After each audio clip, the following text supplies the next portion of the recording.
Hey everybody, it's Justin Adkins here for Creative Scrapbooker Magazine, and today I'm really excited to be sharing with you a mini slimline card that I created using some cute products from Pink and Maine. I'm going to be using the Cocoa for You and the Mugs and Kisses stamp set and using some of the images from these sets as the focal images for my card. Now, I'm going to be doing some Copic coloring, and I'm going to be coloring up the little penguin mug and the bear mug. Now, the bear mug comes from the Cocoa for You stamp set, while the penguin, along with the rest of the little images that are used to decorate the mugs, this comes from the Mugs and Kisses stamp set. What I love about these two stamp sets is even though they are themed to different seasons, the penguin mug from the Mugs and Kisses, along with all of the little decoration items, is a little bit more holiday themed and Christmas because it does come with a Santa and a Nutcracker and a reindeer, while the bear image, it comes from the Cocoa for You and it's a little bit more autumn centric. You're going to also get images for a fox, a scarecrow, and a pumpkin mug. But they're the same sort of style and they work really nicely together. So my thought was, I still want to keep this in the winter realm. However, a bear could be really any color and there's different types of bears to be used. And what better to be a winter bear than a polar bear? So I'm going ahead with some toner gray Copics to color up each of my images for the penguin and for the polar bear. And I like to go by this sort of mentality when I'm coloring with black and white. If that's like my intended color, I like to always say, color your blacks a little bit lighter than you normally would, and color your whites a little bit darker.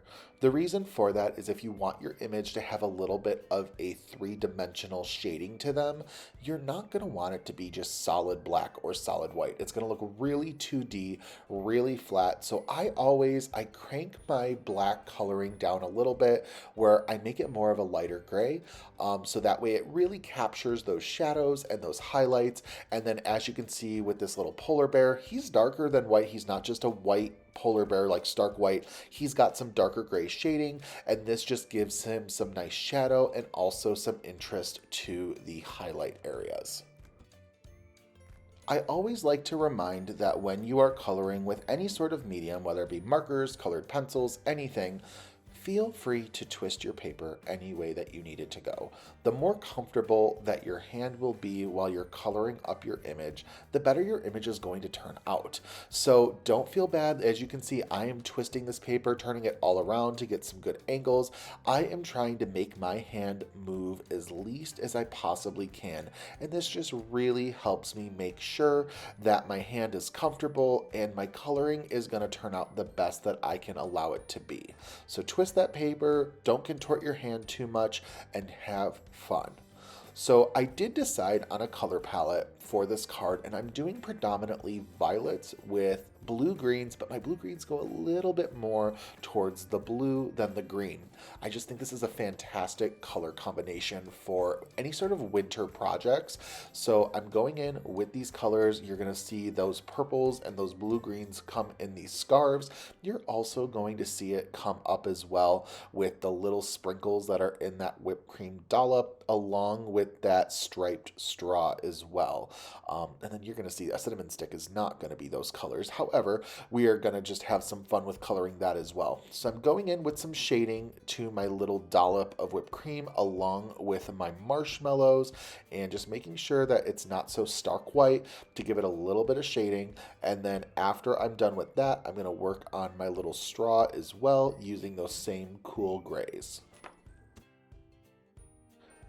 Now I'm going in with some purples and I'm going to do some blue-green marker as well, just to add some detail to the straw and to the little sprinkles that are on my dollop of whipped cream. And this is just really going to help pull all of those colors together, make everything be very cohesive. And then we are going to finish off once that is completed by coloring up my little cinnamon stick.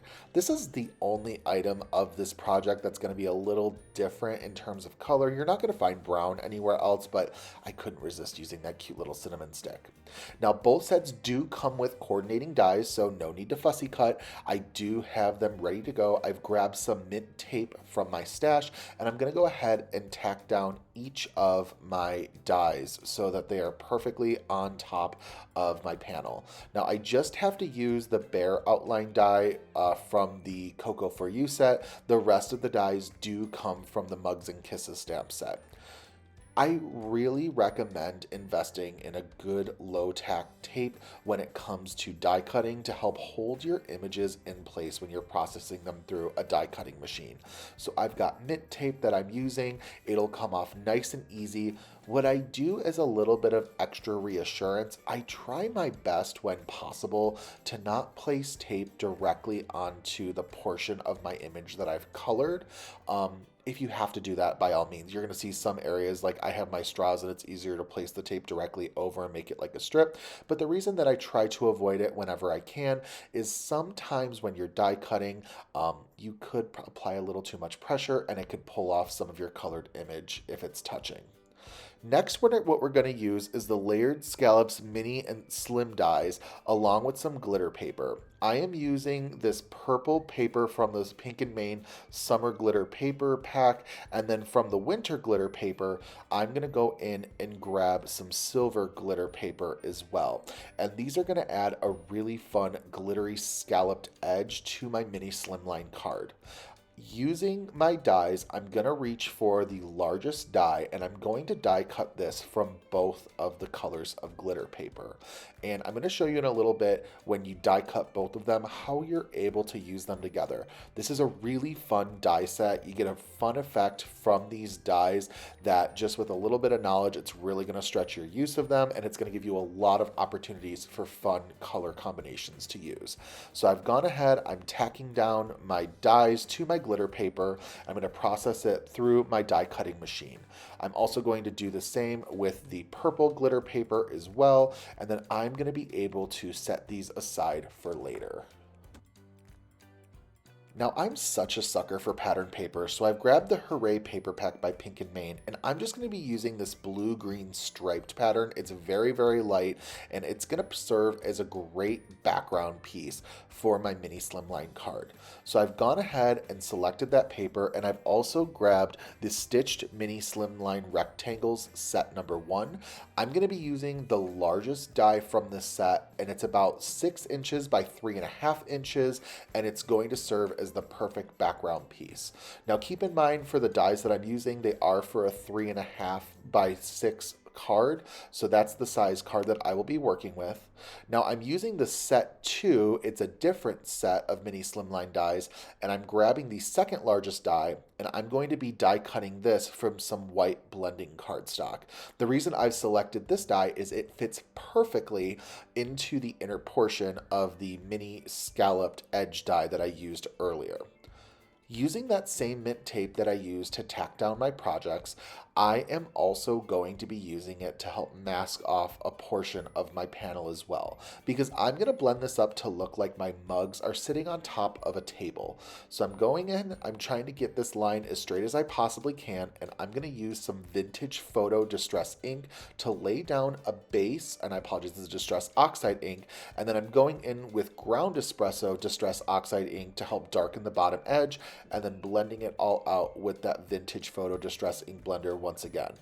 I'm placing a new piece of the mint tape in order for me to go ahead and blend the wall portion of my background. We're going to start with some tumbled glass, and then we're going to go in after the tumbled glass and we're going to add some shaded lilac distress oxide ink. So go ahead, blend both of those oxides together, and then once I have both of them, I'm going to take my the tumbled glass distress oxide blender, add a little bit more ink, and then blend those two colors together to get a nice ombre effect. I'm also splattering some water onto my background and picking it up with a microfiber towel, and then I'm going to be using Pink & Main's large snowflake stencil to blend together a really fun flurry-inspired background. I'm using some Salty Ocean and Wilted Violet Distress Oxide inks, and the colors I'm choosing are sort of dependent to what color is underneath. You're going to see me reaching for the Salty Ocean if the color underneath is that tumbled glass, or if it's the shaded lilac, you're going to see me reach for that Wilted Violet Distress Oxide ink. So I'm going in and I'm blending those out the best that I can, trying my best with that mint tape to mask off the areas that I don't want to use, and also so the ink doesn't go on areas of my card that I don't need it to. Now you will see me when I'm blending these colors together that I do tend to kind of move back to forth to really get a nice blend of the colors, and this helps create that fun ombre effect. I'm also keeping in mind that portions of my card are going to be filled by these mugs, so I'm not that concerned of an overall coverage. I did have a little bit of an oops right here that I put that tape down in the wrong spot, and there's a little bit of a white gap that I didn't really want on my project. So I've gone ahead, I've grabbed some Pebble Cardstock by Pink & Main, and I'm gonna go ahead, I'm gonna trim a really thin strip, and I'm gonna use this almost as like a countertop ledge. You could call it like a backsplash piece, whatever you'd like, but you know how your countertop may have a little ledge in the background that kind of raises it off of just a flat surface? I'm using that as inspiration. I'm ink blending it with some vintage photo distress oxide ink, and I'm just going to go ahead and glue this directly on top. It's going to fully mask that white line. You're never going to know that it's there. It's a great little tip to help make your project have that nice finished edge. So keep that in mind. If you ever have blemishes, there are some really simple ways that you can go ahead and cover that up. This is just one of them, and it kind of looks intentional too. Like I said, if you don't know what's underneath it, you're going to think it was totally intentional to put that little strip on top of it. I'm going ahead and trimming off the edges because it was a little oversized, and now I'm going to show you how to use those scalloped slimline dies. So I'm putting the glue on the back and I am lining these up, and they lay directly on top of each other, and it creates a layered scalloped effect. I just think this is so cool, and when I put my background piece that's got the little bit of stenciling that we did, it's going to perfectly be framed by all of these little purple and silver scalloped edges. How fun is that?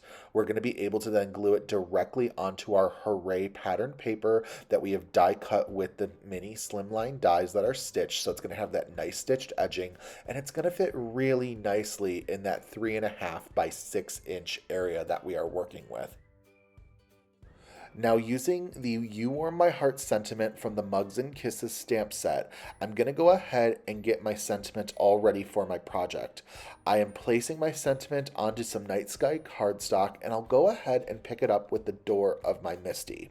Then I'm going to grab my Magic Anti-Static brush and brush the area because I intend on doing a little bit of heat embossing.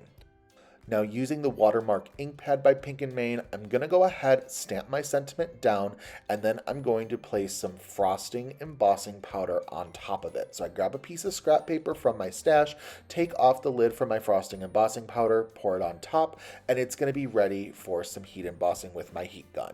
So I've gone ahead and I'm just going to go ahead and set it with my heat gun. You want to wait until you see that embossing powder start to melt. It gets a little bit of a glossy finish, and that's when you know that it's done.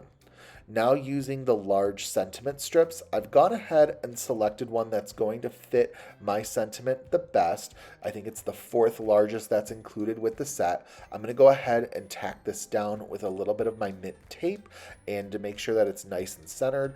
I love that these sentiment strips are hollow so you can see the sentiment through them. It makes it so easy to stamp your sentiment out first and die cut later to get a perfect measurement. So I've gone ahead, I've die cut it out, and I'm going to grab some Wilted Violet Distress ink to go ahead and distress the edges of the sentiment strip. And this is just going to add some really nice shading, and then if any of that ink does get on top of your embossed area, you can take a microfiber towel and just wipe it off. We're getting into the home stretch of our card, so I'm going to go ahead and put my little mugs together. So using some layering with some liquid adhesive, I've gone ahead, I'm putting the whipped cream on top of my polar bear, and I'm tucking that little bit of cinnamon behind him. Then I'm going to put the marshmallows inside the mug for the penguin mug, and I'm also going to use the striped straw on top of it. Now I'm doing some creative positioning to make sure that I'm maximizing my card.